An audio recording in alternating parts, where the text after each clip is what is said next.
Hello friends, welcome to my channel. आज हम बात करेंगे शेयर बाज़ार के दो सबसे बड़े मिथ के बारे में। आपको थंबनेल देख के तो पता चल ही गया होगा कि हम किस बारे में बात करने वाले हैं। तो जैसे कि यहाँ थंबनेल में लिखा हुआ है कि शेयर बाज़ार के दो सबसे बड़े गलतफहमी, जिसका मतलब होता है मिथ। अब मैं आपको लेके चलने वाला हूँ मेरे दूसरे स्क्रीन पर, जहाँ पे हम बात करेंगे दो मिथ के बारे में जो स्टॉक मार्केट में अक्सर हमको देखा करते हैं। अब हम देखेंगे कि जैसे स्टॉक मार्केट में दो तरीके के मिथ हैं आज की डेट में। फर्स्ट है कि आपको जो नोविस ट्रेडर्स या फिर नए जो इन्वेस्टर्स होते हैं उनको लगता है कि मतलब मार्केट बहुत रिस्की है, ठीक है। अब दूसरा है कि लोग सोचते हैं कि स्टॉक मार्केट जो है वो सिर्फ फाइनेंस के लोगों के लिए है जो फाइनेंस में स्पेशलाइज्ड हैं। तो सबसे पहले मैं आपका ये जो मिथ है, फर्स्ट जो रिस्की वाला मिथ है, उसको मैं आज सबसे पहले तोड़ने की कोशिश करूँगा। सो इसके लिए दोस्तों हम पहले चलते हैं मेरे एक पीडीएफ में, जहाँ पे मैंने आपको बताया है कि स्टॉक मार्केट का हिस्ट्री, मतलब निफ्टी का हम पहले चेक करेंगे। निफ्टी ने ये लॉन्ग टर्म निफ्टी का चार्ट है, जहाँ पे आपको दिख रहा है कि ये 2004 है। इस जगह पर ये 2004 है, जहाँ से मार्केट ने एक तरफा मूवमेंट किया है। उसके बाद आपको यहाँ पे दिख रहा होगा कि एक डाउनफॉल आया है मार्केट में, ठीक है। अब ये डाउनफॉल क्यों आया है? क्योंकि इस जगह पे एक बहुत बड़ा रैली हो चुका था मार्केट में, उसके बाद ये यहाँ से फॉल आया। इसको हम मार्केट की भाषा में बोलते हैं विप सॉज। विप सॉज विप सॉज का मतलब क्या होता है कि उतार चढ़ाव, जहाँ पे आपको गिरावट भी मिलेंगी और आपको मार्केट चढ़ता हुआ भी दिखाई देगा। उसके बाद यहाँ पे फिर से यहाँ पे 2009 में क्या हुआ था? 2009 में सरकार बनी थी हमारी मई महीने में। उसके बाद मार्केट ने एक तरफा मूवमेंट दिया, उसके बाद फिर एक डाउनफॉल आया मार्केट में। अब ये डाउनफॉल सेम विपसॉज है, जो कि एक चढ़ने के बाद मार्केट फिर एक डाउनफॉल दिखता है। उसके बाद इस जगह से मार्केट ने फिर एक ऊंचाई भरी, उड़ान भरी। अब इस जगह पे देखिए 2014 में हमारी इंडिया की गवर्नमेंट आई थी, जो कि एक स्टेबल गवर्नमेंट थी। उसके बाद देखिए आप, एक तरफा मार्केट भागा है फिर से। उसके बाद फिर से एक डाउनफॉल आया, उसके बाद फिर एक तरफा मार्केट अभी बढ़ा है। और रिसेंटली आप ये जो देख रहे हैं, ये रिसेंट वाला फॉल था, जो कि कोरोना वायरस के मार्केट में आने के पहले करीबन मार्च महीने में स्टार्ट हुआ था। तो ये ऐसे विपसॉज आपको मंथली मिलेंगे। बट आप एक लॉन्ग टर्म ट्रेंड देखिए, आपको एक लॉन्ग टर्म में आपको ये दिख रहा होगा कि मार्केट एक ऊपर जाता है, फिर नीचे आता है, फिर ऊपर जाता है, फिर नीचे आता है, फिर ऊपर जाता है, फिर नीचे आता है। तो ये मार्केट का बिहेवियर है, तो इससे घबराना नहीं पड़ता है। ये एक तरीके का बिहेवियर है जो कि मार्केट में पिछले, आप देख रहे हैं कि ये पिछले 2002 से मेरे पास चार्ट है, बट इसके पहले भी सेम जो 1990 से 1994 से जब निफ्टी स्टार्ट हुआ है, उसमें भी सेम ही पैटर्न आपको देखने को मिलेगा। अब बात ये आती है कि ये ऐसा रिस्की लोग क्यों बोलते हैं? क्योंकि ये जो विपसॉज आते हैं, ये जो डाउनफॉल्स आते हैं, इसमें लोग डर जाते हैं। इसमें लोग जब पैसा, आप फॉर एग्जांपल आपने मार्केट देख लिया कि मार्केट इतना बढ़ चुका है, तो आप इस जगह पे पैसा लगाओगे, उसके बाद आपको एक डाउनफॉल मिलता है, तो उसमें लोग डर जाते हैं। तो मार्केट, मैं ये नहीं बोल रहा हूँ कि मार्केट रिस्की नहीं है, मार्केट रिस्की है, but market risky short term में है। बट लॉन्ग टर्म में आप अगर देखोगे तो मार्केट ने करीब करीब इस जगह पे, आप अगर देखोगे ऑन एन एवरेज, निफ्टी उस टाइम पे करीब करीब 2000-2500 लेवल के आसपास था 2004 में। वहाँ से देखिए आज मार्केट ने कुछ दिनों पहले मार्च में 12,430 के करीब का हाई बनाया, तो वहाँ से मार्केट बहुत ज़्यादा बढ़ चुका है। तो in the long term market is not a risky. तो फर्स्ट ये मैंने आपका जो मिथ था वो मैंने दूर किया। दूसरा मेरा क्या मिथ आपको मैंने बताया कि ये लोग सोचते हैं कि ये सिर्फ फाइनेंस लोगों के लिए है, मतलब जिनका फाइनेंस का बैकग्राउंड है वही स्टॉक मार्केट में पैसा कमा सकते हैं, या फिर उन्हीं के लिए ये मार्केट है। बट ऐसा नहीं है। आपको मैं एक उदाहरण देना चाहता हूँ कि आपने मतलब मार्केट में सुना होगा कि जैसे आपने इंटरेस्ट और डिविडेंड, इंटरेस्ट और डिविडेंड, के बारे में ज़रूर सुना होगा। अब ये इंटरेस्ट और डिविडेंड क्या है? इंटरेस्ट और डिविडेंड है कि आप जैसे आप बैंक में पैसे रखते हैं सेविंग्स बैंक अकाउंट में, तो आपको वहाँ पे इंटरेस्ट मिलता है, ठीक है। अब ये बैंक में के केस में है। इंटरेस्ट आपको बहुत से दूसरी चीज़ों में मिलता है, जैसे डिबेंचर्स, मैं उसकी बात यहाँ पे नहीं करना चाहूँगा क्योंकि डिबेंचर थोड़ा अलग कॉन्सेप्ट है, उसके बारे में एक आपको मैं नेक्स्ट किसी वीडियो में बना के बताऊंगा व्हाट इज डिबेंचर। बट फिलहाल हम सिंप्लिसिटी के लिए बात करते हैं कि बैंक में आपको एक इंटरेस्ट मिलता है जो कि आप सेविंग्स बैंक अकाउंट में या फिर एफडी आप बनाते हो या फिर रिकरिंग डिपॉजिट बनाते हो, वहाँ पर आपको एक रिटर्न मिलता है जिसको हम इंटरेस्ट बोलते हैं। अब ये जो इंटरेस्ट होता है ये फिक्स होता है, ठीक है। आपको पता है कि आपको 4% सेविंग्स बैंक में या फिर एफडी बनाते हैं तो 7.5% ये आपको एक फिक्स रहता है जो कि बैंक डिक्लेयर करती है कि आपको ये मिलना ही मिलना है। अब बात करते हैं डिविडेंड की। डिविडेंड क्या होता है? डिविडेंड आपको शेयर्स में मिलता है। आपने बहुत बार मीडिया में या फिर न्यूज़पेपर्स में, टीवी चैनल्स में सुना होगा कि इस कंपनी ने इतने % का डिविडेंड घोषित किया है किसी कंपनी ने, तो वो शेयर्स में होता है। अब डिविडेंड फिक्स नहीं होता है, नॉट फिक्स, ये फिक्स नहीं होता है।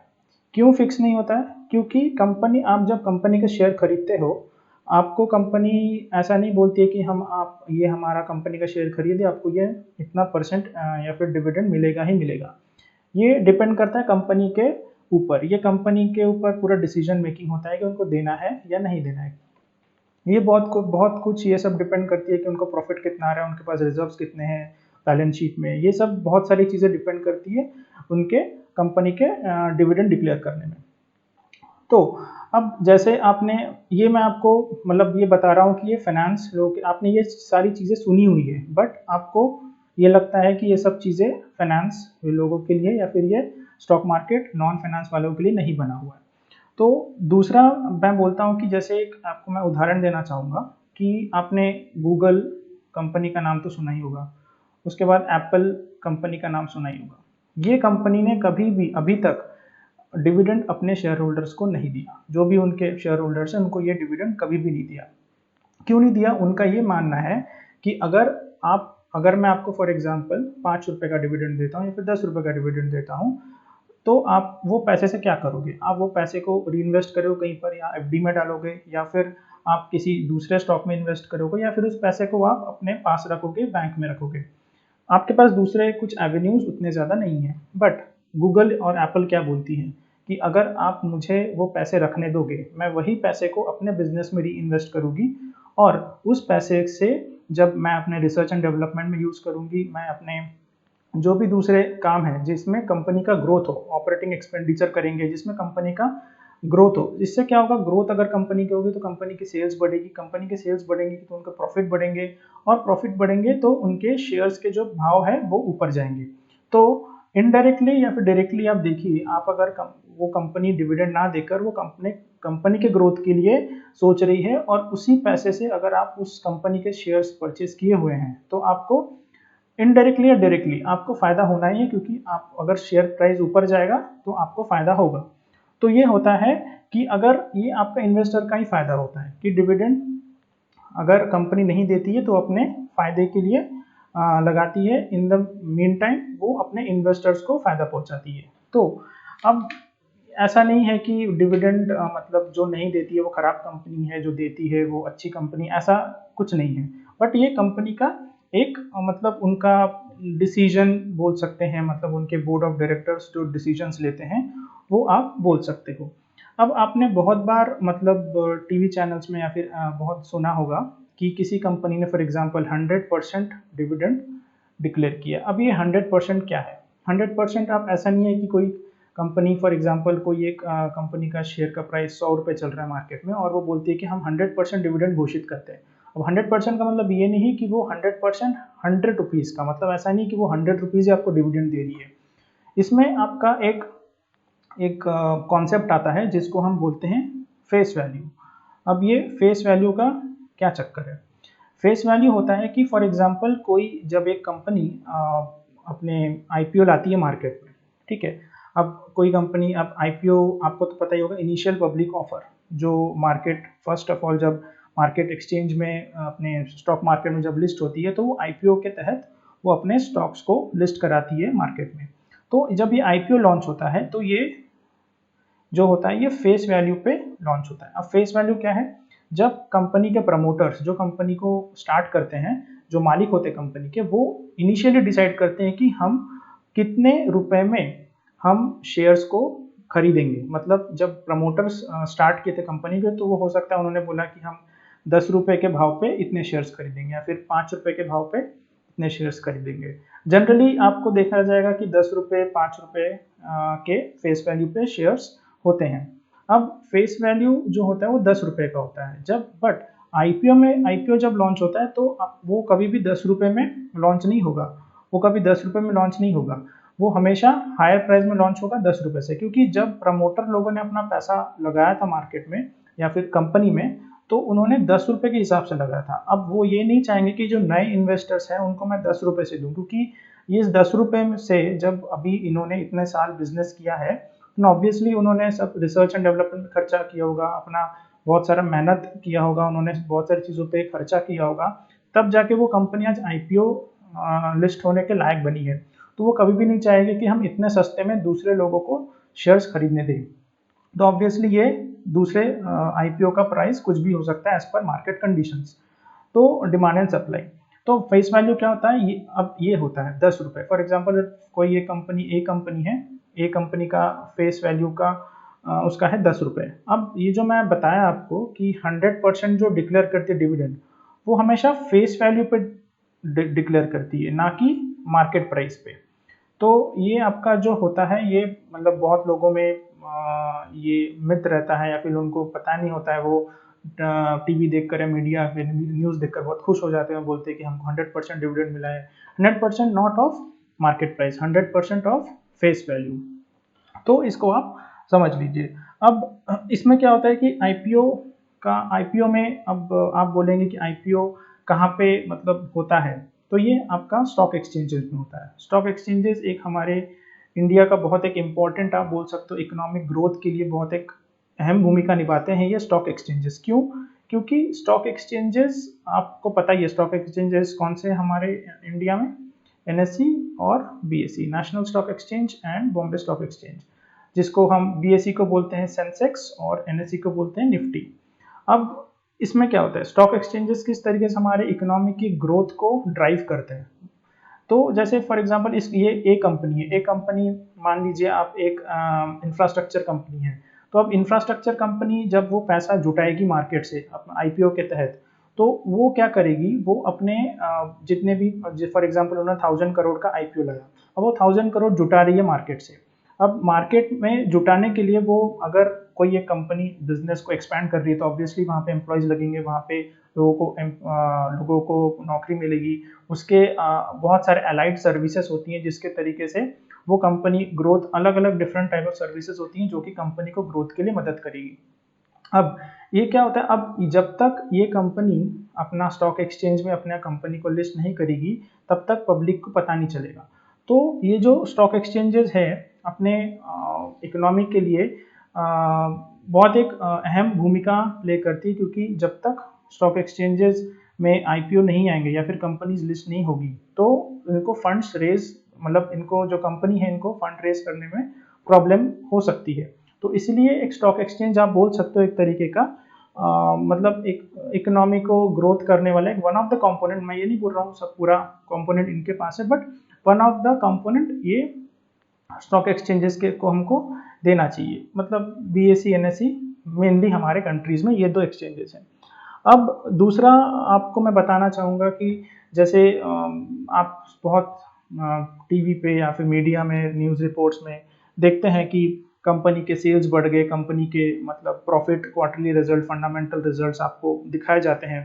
तो वो सब एक तरीके का मतलब होता है, बट आपको एक बेसिक चीज़ पता होना चाहिए कि जैसे मैंने आप ये एक कोई कंपनी का एक फाइनेंशियल रिपोर्ट है जिसमें ये दिखा है कि नेट सेल्स। अब आपने बहुत बार सुना होगा कि ये नेट सेल्स मतलब इसको क्या बोलते हैं, टॉप लाइन। टॉप लाइन क्यों बोलते हैं? क्योंकि ये फाइनेंशियल स्टेटमेंट के सबसे ऊपर के हिस्से में होती है, इसलिए इसको टॉप लाइन बोला जाता है। और प्रॉफिट को क्या बोला जाता है? Bottom line. अब बॉटम लाइन क्यों? क्योंकि ये बॉटम में आ रहा है। ठीक है। अब ये टॉप लाइन और बॉटम लाइन, यहाँ पे सेल्स में आप देख रहे हो कि सेल्स इंक्रीज हुए हैं फ्रॉम मार्च ईयर, मतलब ईयर ऑन ईयर बता रहा हूँ मैं 19 से 20 में। तो आपको दिख रहा है कि प्रॉफिट अप्रॉक्सीमेटली 5% इंक्रीज हुए हैं, अदर इनकम आपके 10% इंक्रीज हुए हैं, इंटरेस्ट कॉस्ट थोड़े बहुत डिक्रीज हुए हैं। उसके बाद कंसोलिडेटेड नेट प्रॉफिट 25% इंक्रीज हुए हैं, ठीक है। अब 25% इंक्रीज हुए, इससे आप क्या पता चल सकता है कि कंपनी के सेल्स बढ़े हैं। अब बढ़े हैं मतलब कंपनी ने अच्छा किया होगा ऑब्वियसली, इसलिए बढ़े हैं, सेल्स उनके बढ़े हैं। उसके बाद उनके प्रॉफिट्स बढ़े हैं। ऑपरेटिंग प्रॉफिट मार्जिन देखिए 20 पॉइंट, ये मैं कभी दूसरे वीडियो में बताऊंगा ये ऑपरेटिंग प्रॉफिट मार्जिन कैसे निकालते हैं।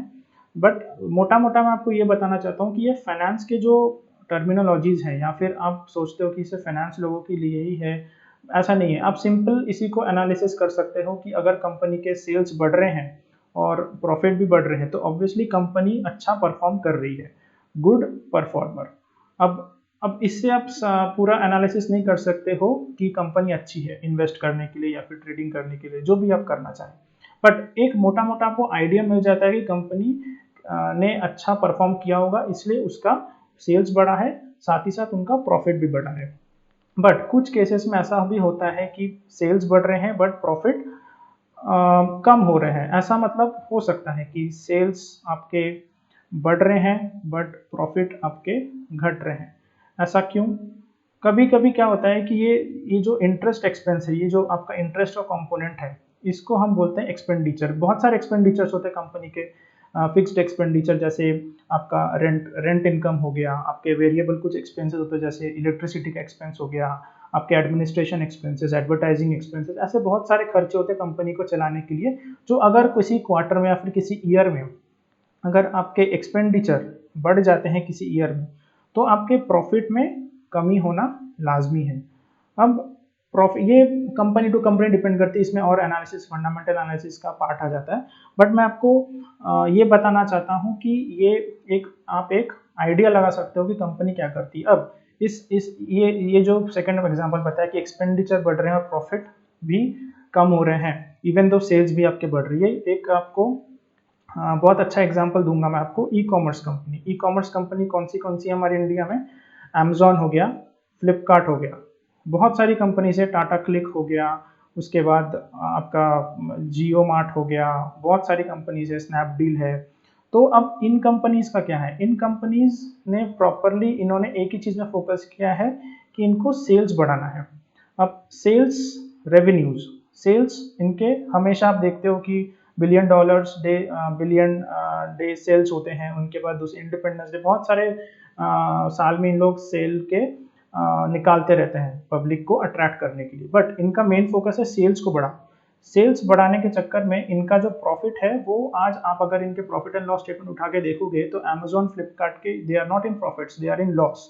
क्यों लॉस? क्योंकि उनका मेन फोकस है सेल्स। भले ही उनको ये सेल्स करने में इनको बहुत सारे एक्सपेंडिचर, ऑपरेटिंग एक्सपेंडिचर आ रहा है, एम्प्लॉयज एक्सपेंसेस, देन दूसरे इनके जो खर्चे होते हैं वो आ रहे हैं बीच में, तो इनके वजह से इनके प्रॉफिट्स जो हैं वो डाउन हो रहे हैं।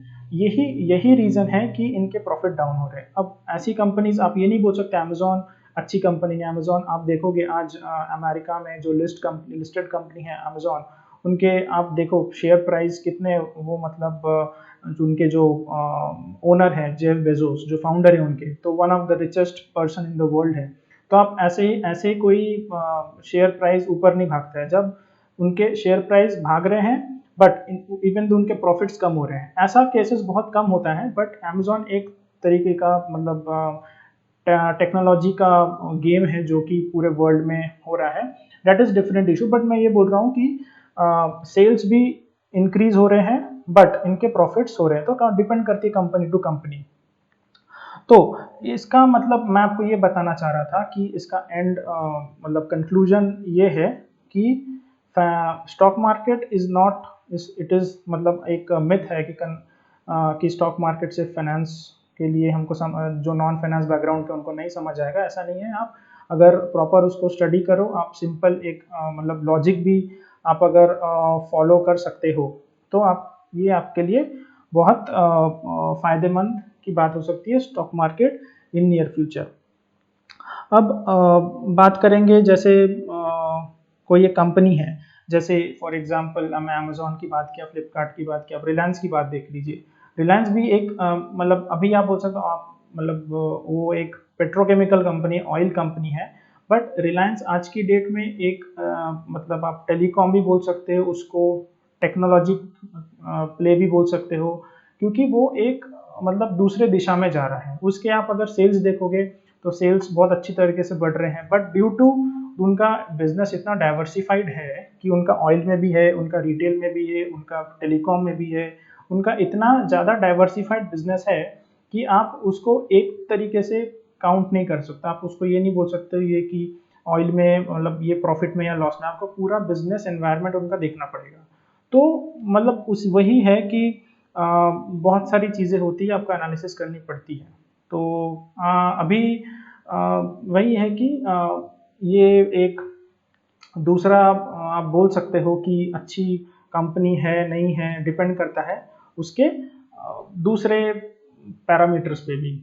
तो यही था, मैं आपको दो जो मिथ था वो आपको मैं दूर करना चाहता था कि ये not is it is not risky, first of all it is not risky and it is not for, ऐसा बोला जाता है कि it is for non finance people, तो ऐसा बिल्कुल भी नहीं है। तो आशा करता हूँ आपको वीडियो ये पसंद आया होगा। तो आगे मैं ऐसे और बेसिक्स ऑफ स्टॉक मार्केट का ये जो पहला लेक्चर था, मैं आगे और आपको बेसिक्स ऑफ स्टॉक मार्केट से रिलेटेड और वीडियोस लाऊंगा, जिसमें आपको और थोड़े डिटेल्स में बताऊंगा कि ये मार्केट में क्या होता है, क्यों ऐसे मतलब लगता है कि स्टॉक मार्केट बहुत कॉम्प्लिकेटेड है या फिर क्या है। बेसिक्स आपको बताऊंगा ताकि आप उसको आप और सीख सके और नॉलेज गेन कर सके। तो आशा करता हूँ आपको ये पसंद आया होगा। अगर पसंद आए तो लाइक करके इनकरेज करिए, सब्सक्राइब करिए, शेयर करिए, कमेंट करिए, और thank you for watching this video.